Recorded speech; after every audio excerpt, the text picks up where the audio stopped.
today I'm going to be showing you how to make a pocket shot. Now, these were created about a year ago, but what they are is a slingshot, but redesigned into this small kind of puck typed shape thing.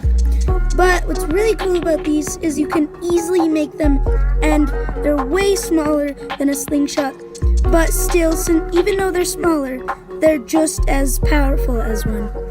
So, yeah, these things they look pretty small and innocent, but they can actually do quite a bit of damage, like just as much as damage as a slingshot can do. And yeah, today I'll be showing you how to make one. Let's go. Okay, yeah, so the first material you'll need is the top of a bottle's spout where you kind of drink out of, this thing right here. You don't ignore the rest of the bottle. All you need is this part.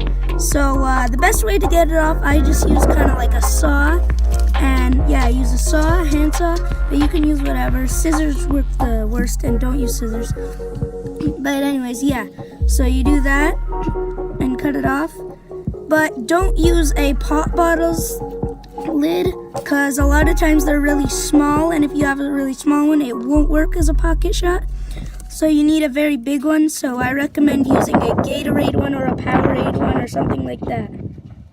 Second material you'll need is some balloons. Doesn't matter what color you use, but you can't use water balloons because they're too small. You need one of these bigger balloons. Yeah, it doesn't matter what quality balloons you use, they all work just fine. Yeah, dollar store ones work fine. These are just from the dollar store. So guys, let's start this process. So, got this knife here. Got it, it's like jagged, I think, at the bottom. You got this cutting board, and you're gonna want to cut like right there in the line where it just fits in the knife. So, let's do this.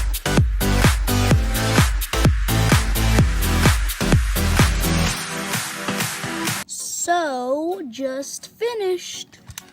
But you don't want to rush, and I kind of did. As you can see, see that? How it has this kind of ridge that goes up? You don't want that. So you can just cut it a little bit more so you get that perfectly flush and flat. You want it to be looking like this side, just nice and flat. Well, as flat as you can get, so you're gonna have to work a little bit harder. As you can see, after a little bit after, like about 5 minutes I worked more on this, I got it pretty nice and flush.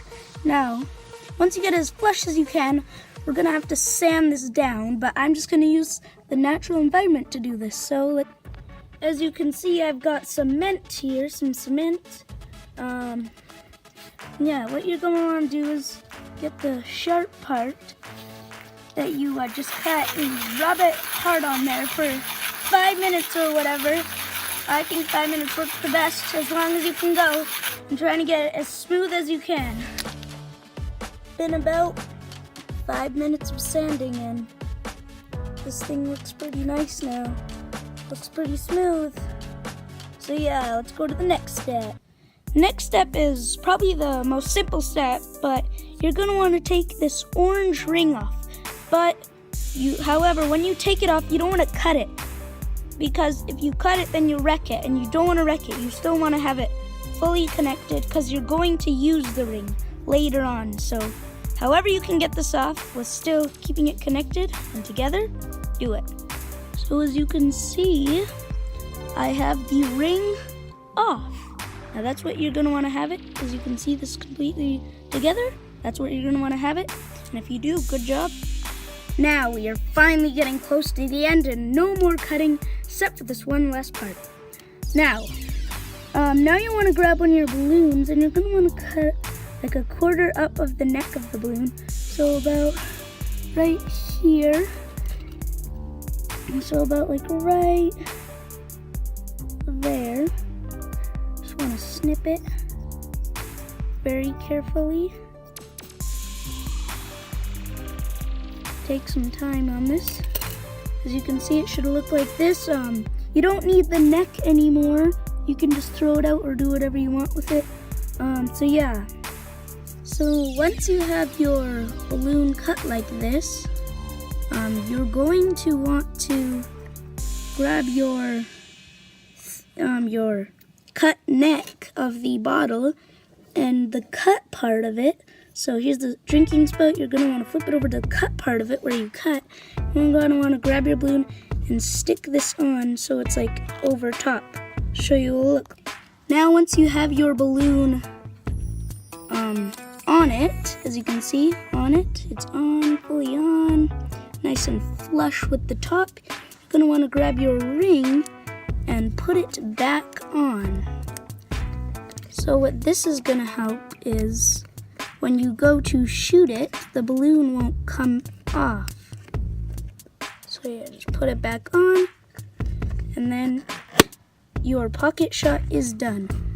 Now sometimes, though, when you're making your pocket shot, if the balloon isn't centered, then you have to move it around. And to check if it's centered, you can just pull back, and it should go right in. Let's test this. As you can see, guys, this blue one I made just now has a bigger circle than the smaller orange one. So yeah, if you were wondering why this one's like taller, that's just why. But let's do some testing. So for the testing, I have the pocket shots, wherever the blue one went, but I've got the orange one, and I'm gonna test the blue one too, but I got these two small potatoes with the same size, and I'm gonna shoot them at the cement wall and see what happens. So first let's try the blue one. Potato in.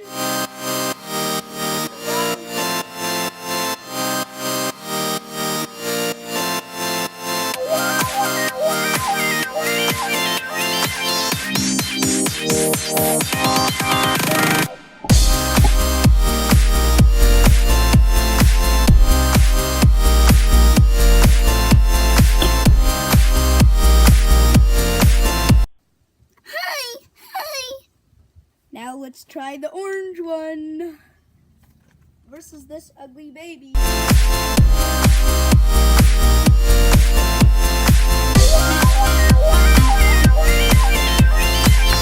Oopsie.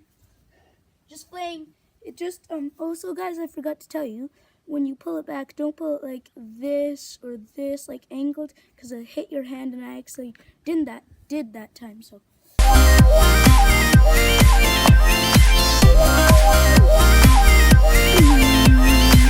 That baby doesn't look so good. What's wrong with its nose? Jeez, baby. So the first experience I had with these, making them, it took me around 30 minutes to make this one. But once you get better at making them, it only takes around 10 to 20 minutes to make them. So yeah, they're pretty easy and fast to make, and they're just as good as a slingshot. So yeah, I recommend making one even if you don't like the idea of that. And they're way more powerful than most people think they are.